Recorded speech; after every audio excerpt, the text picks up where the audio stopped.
આ બધું બંધ આપણે કર્યું. હા એ જ ને. આ પેલા દાદા એકલા મહેનત કરતા હતા જાતે.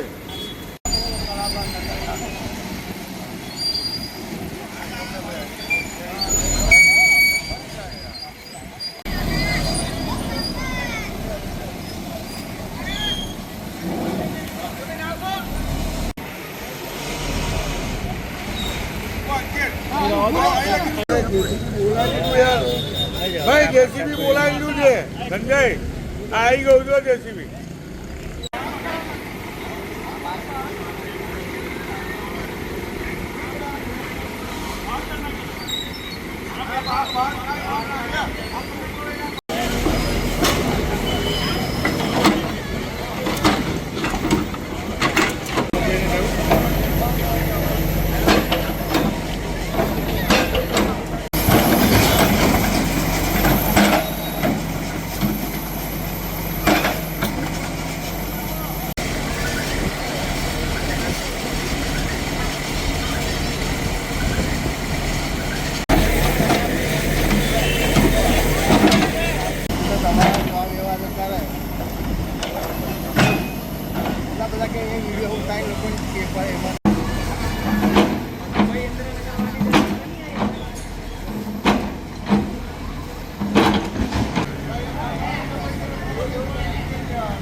मनोज आगो जा मनोज मनोज आगो जा.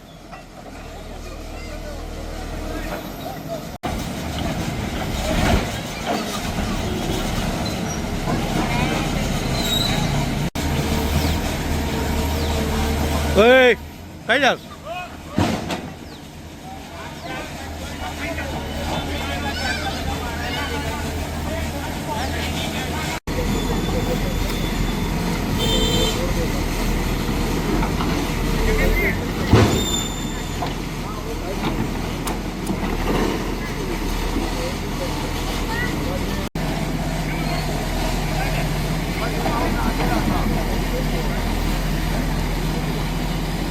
હું નડિયાદ નગરપાલિકામાં ઇજનેરી વિભાગમાં એન્જિનિયર છું અને જે ગઈકાલે ભારે વરસાદ પડ્યો તો આ જે મેનહોલ છે અહીંયા આગળ ડ્રેનેજ લાઇનનું એમાં જે હાઉસ કનેક્શનો આવતા હતા એમાંથી કોઈ પણ લાઇન બ્રેક થઈ હશે અને એના લીધે ભુવાર્યું પડ્યું છે. જેવી જ અમને વિસ્તારના મેમ્બરોએ જાણ કરી તો તાત્કાલિક ટીમ આવી ગઈ છે અને અત્યારે અમે કામ એનું ચાલુ કરી દીધું છે. 2-3 દિવસ સુધી આ રસ્તો બંધ રહેશે તો પબ્લિકે પણ સાથ સહકાર આપવા વિનંતી. આ ભૂવો પડવાનું કારણ અત્યારે તો પ્રાથમિક દ્રષ્ટિએ જે ડ્રેનેજ લાઈનો આવે છે અંદર હાઉસ કનેક્શનની એમાં કોઈ ક્ષતિ થવાથી એ પાણી માટીમાં ગયું હશે અને ભુવાર્યું એના લીધે પડ્યું એવું લાગે છે. પણ કામગીરી ચાલુ કરી દીધી છે. જે હશે અમે 2-3 દિવસમાં રિપેર કરી. જે મારું નામ સંજય પટેલ છે. હું વોર્ડ નંબર 11 નો કાઉન્સિલર છું અને મારી સાથે કાઉન્સિલર હસબન્ડ શ્રી રુચિરભાઈ છે. ગઈ રાતે મોડી રાતે જે વરસાદ વધુ પડતા સાકેત સોસાયટીની સામે એટલે કે નીલકંઠ મહાદેવથી સાંઈબાવાની વચ્ચે મસ્ત મોટો ભૂવો પડ્યો છે અને હાલ અમે જાણ કરતા સ્થાનિકોએ અમને જાણ કરી અને અમે નગરપાલિકાને જાણ કરી છે. નગરપાલિકાના એન્જિનિયર અને કોન્ટ્રાક્ટર અત્યારે હાજર છે અને એની કામગીરી ચાલુ કરવામાં આવી છે. ત્યાં સુધી એ રસ્તાનો અવર જવર બંધ કરેલ છે.